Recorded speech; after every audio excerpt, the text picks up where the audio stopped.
Bem-vinda à primeira aula do nosso curso de Gestão do Conhecimento da Teoria à Prática. Agora sim, estou com os meus fones de ouvido e preparadíssima para começar o nosso curso. Nessa primeira aula, nós vamos falar um pouquinho sobre a fundamentação teórica. O que é o conhecimento, de onde surgiu, quem foram os grandes pensadores que começaram a falar sobre o conhecimento humano, como que esse conhecimento é construído dentro de nós, seres humanos, das nossas cabeças, né?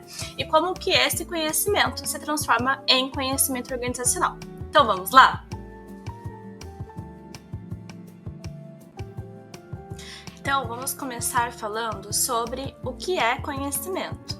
A palavra conhecimento surgiu do latim cognoscere, que significa o ato de conhecer. Grandes pensadores como Sócrates, Aristóteles e Platão começaram a olhar de forma epistemológica o ato de pensar e definir a ciência. Então, eles começaram a refletir sobre essa característica que é inerente ao ser humano de aprender, de pensar, de interpretar e transformar no seu conhecimento individual. Essas ideias do renascentismo e iluminismo ganharam espaço na Idade Moderna, no pioneirismo desses grandes pensadores. E falando então o que é afinal o conhecimento. Falei aí, né, sobre a origem da palavra, falei sobre alguns filósofos, dei uma introdução, mas o que é conhecimento, Gabi? Me fala. Bom, vamos lá.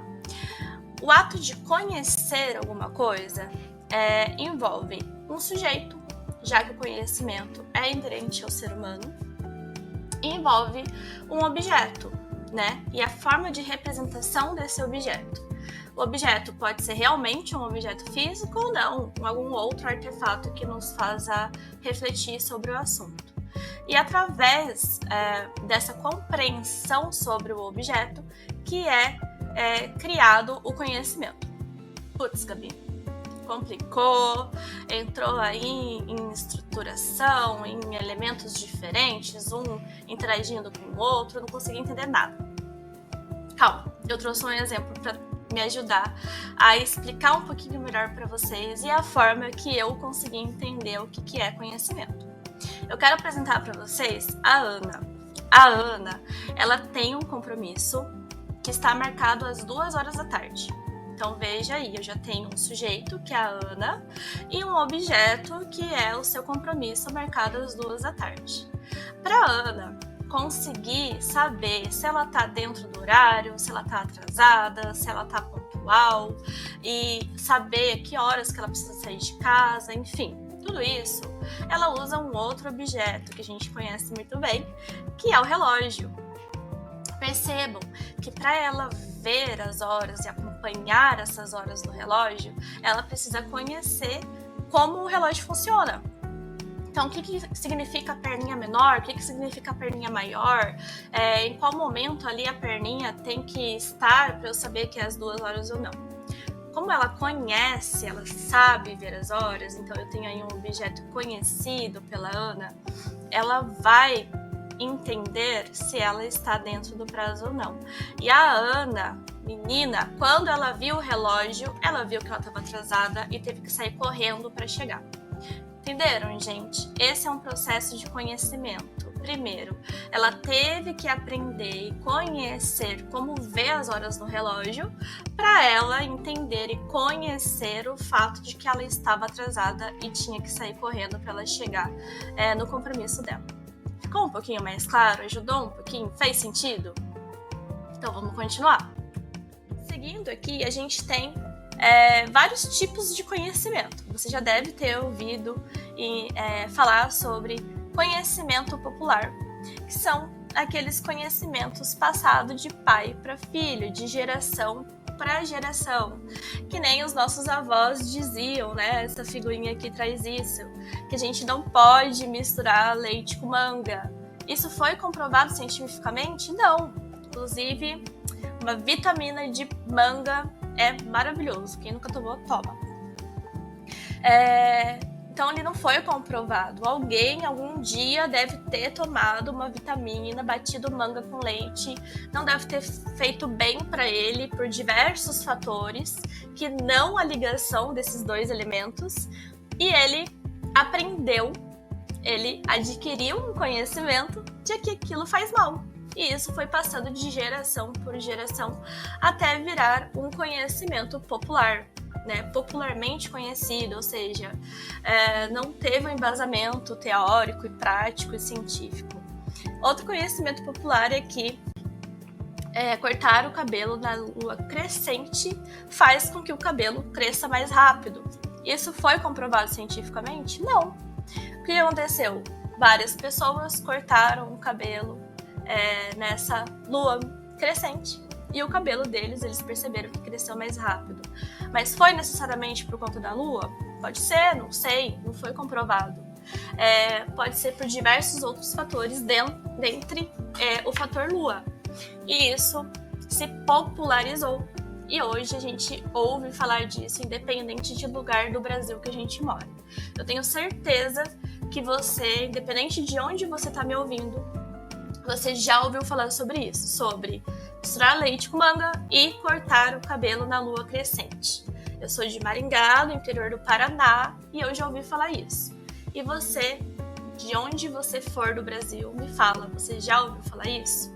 Tenho certeza que sim, e isso é uma crença, um conhecimento popular. O segundo tipo de conhecimento que nós temos é o conhecimento teológico.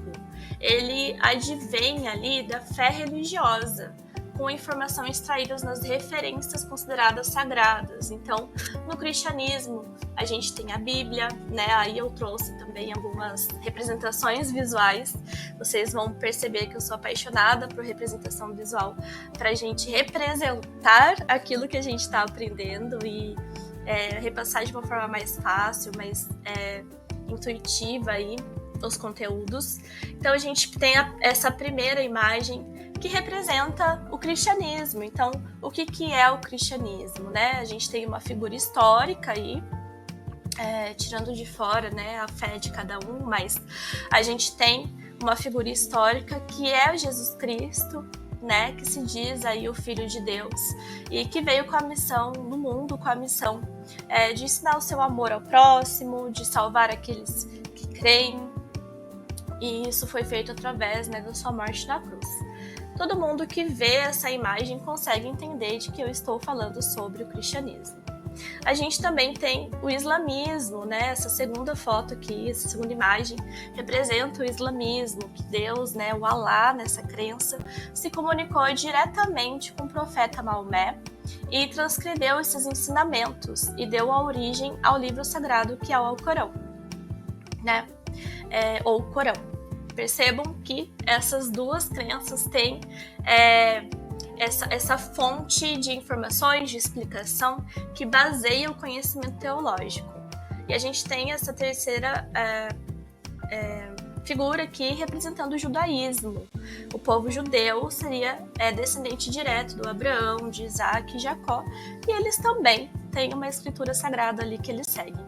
Então, isso é o conhecimento teológico, tá? Certo? Nós temos também o conhecimento filosófico, já falei ali da origem do conhecimento, do estudo do conhecimento baseado na filosofia, né, desses grandes estudiosos, pensadores.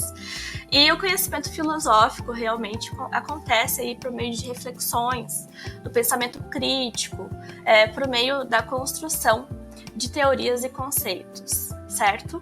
Então aí a gente tem esses grandes pensadores aqui, desde Platão, Sócrates, enfim, né, esses grandes pensadores que fizeram a base das escolas filosóficas, críticas, de pensamentos, né, críticos que a gente conhece até hoje.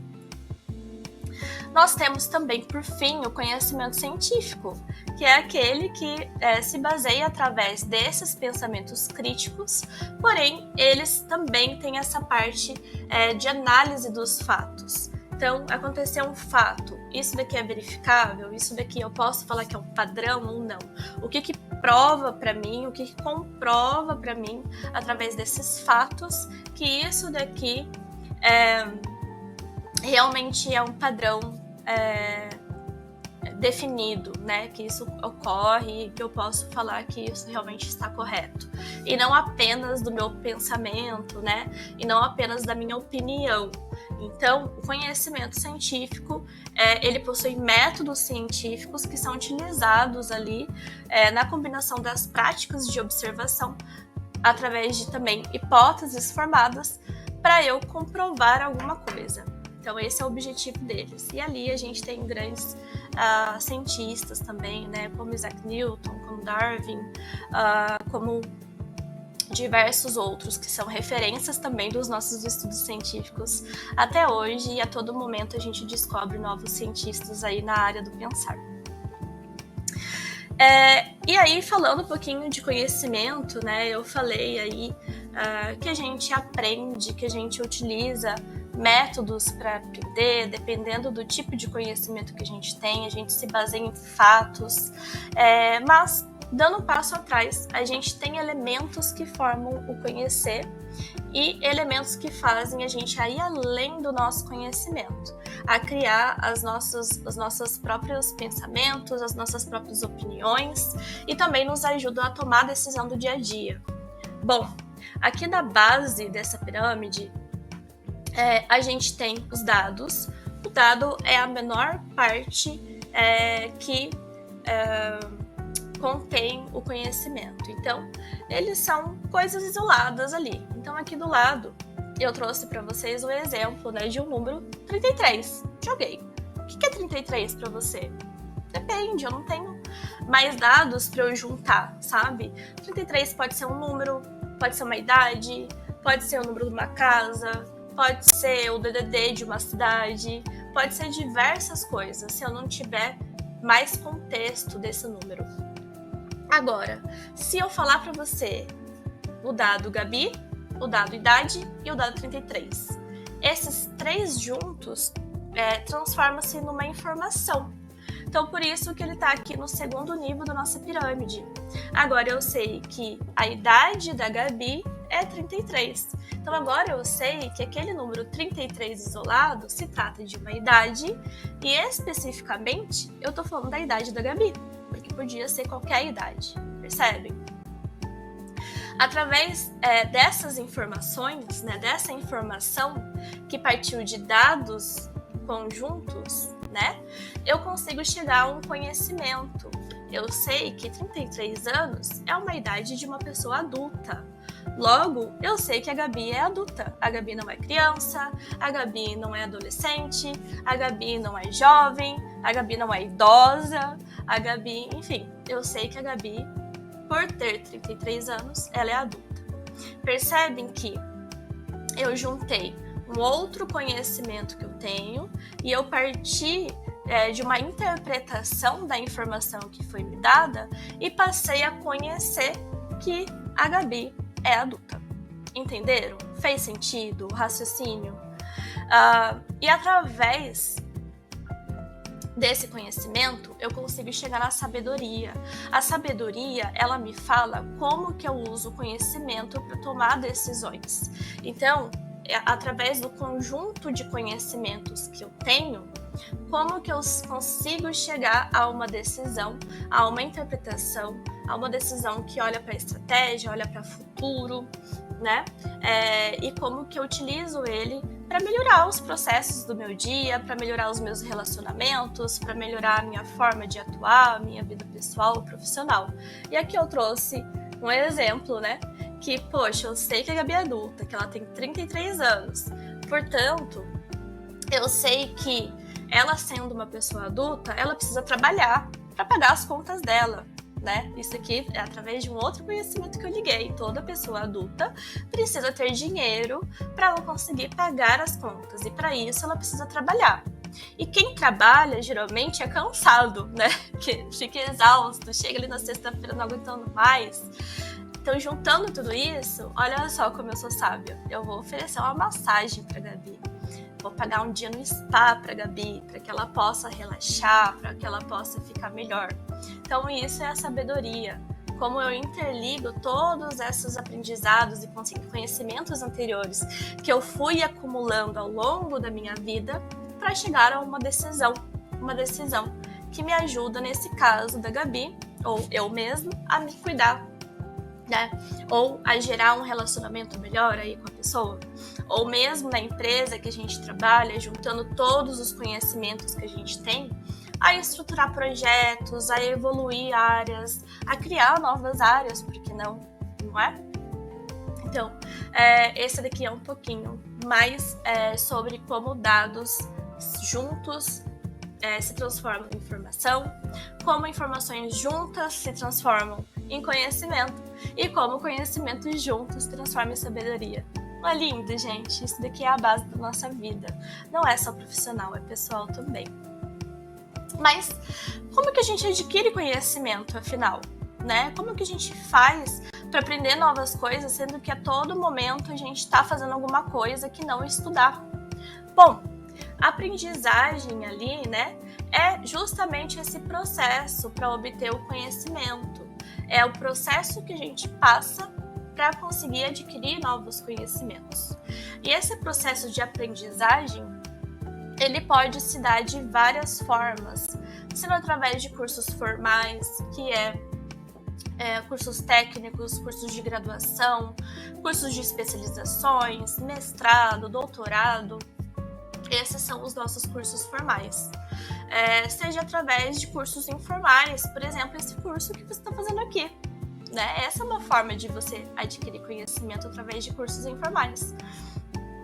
Vídeos no YouTube que também ensinam sobre novas coisas pra gente. Então, tudo isso a gente aprende através desses modelos mentais. Então, cursos, leituras, livros, artigos, são todos modelos mentais que nos ajudam ali a alterar o nosso próprio modelo mental e trocando informações com outras pessoas.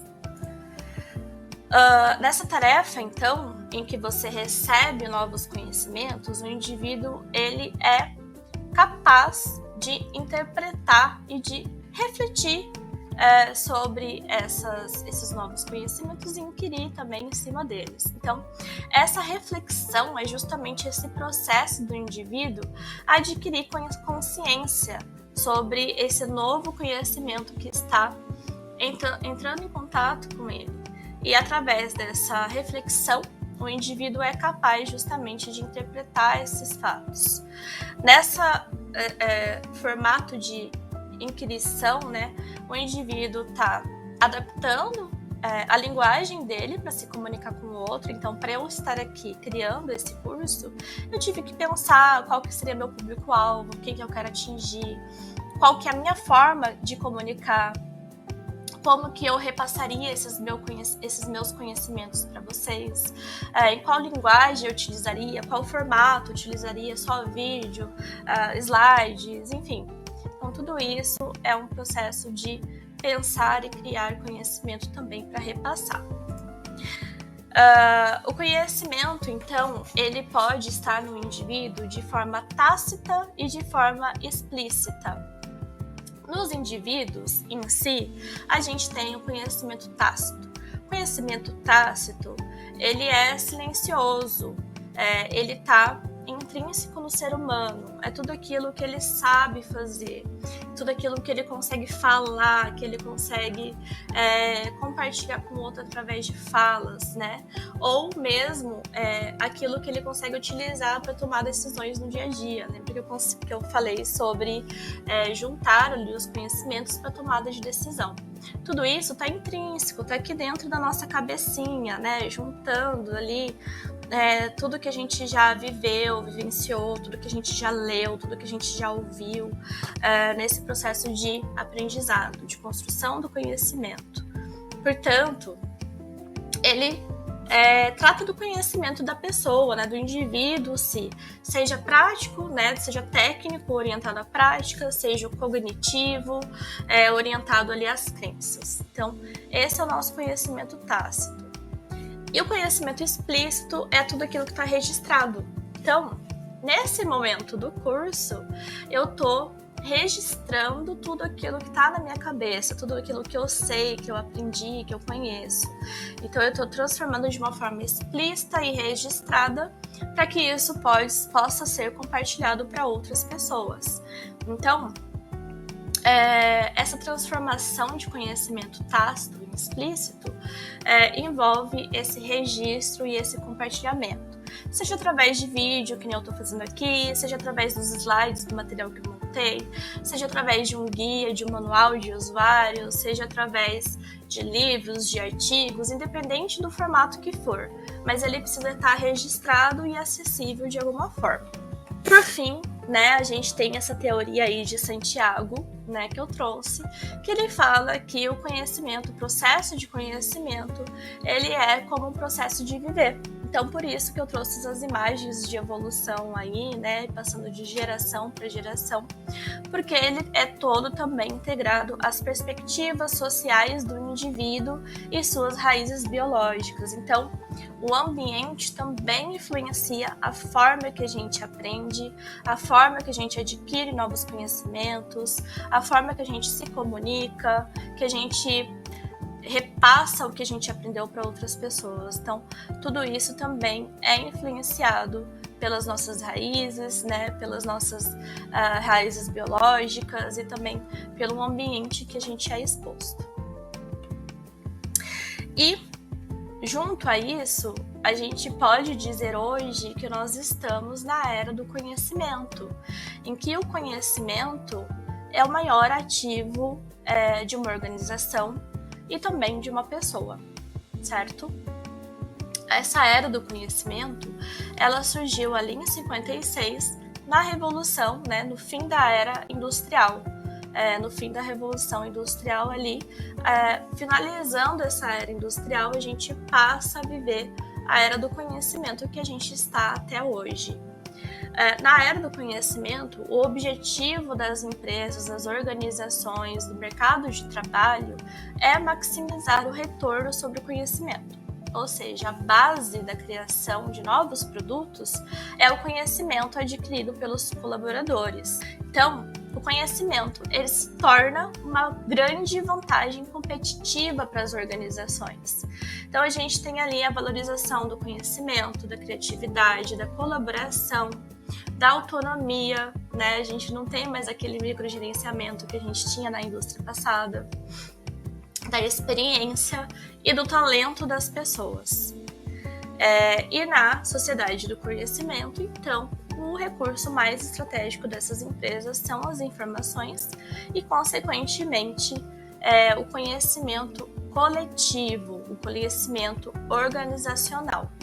Esse conhecimento organizacional é produzido, é criado através dos conhecimentos compartilhados e registrados de seus colaboradores. Então, o conhecimento organizacional nada mais é o conjunto de conhecimento das pessoas que atuam dentro dessa organização.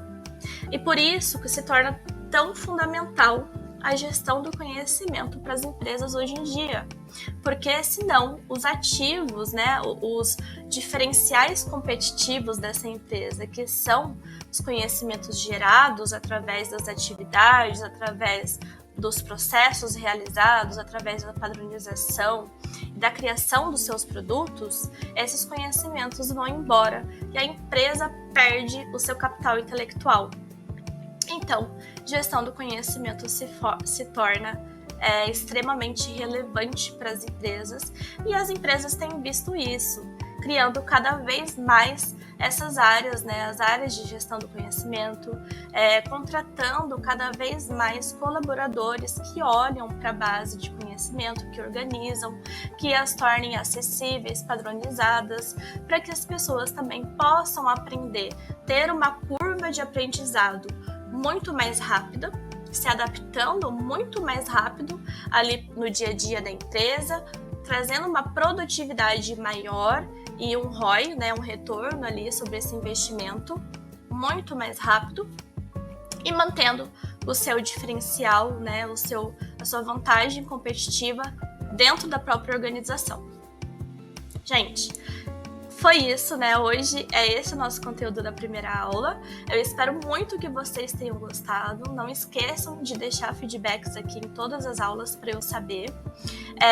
E eu te vejo na próxima aula.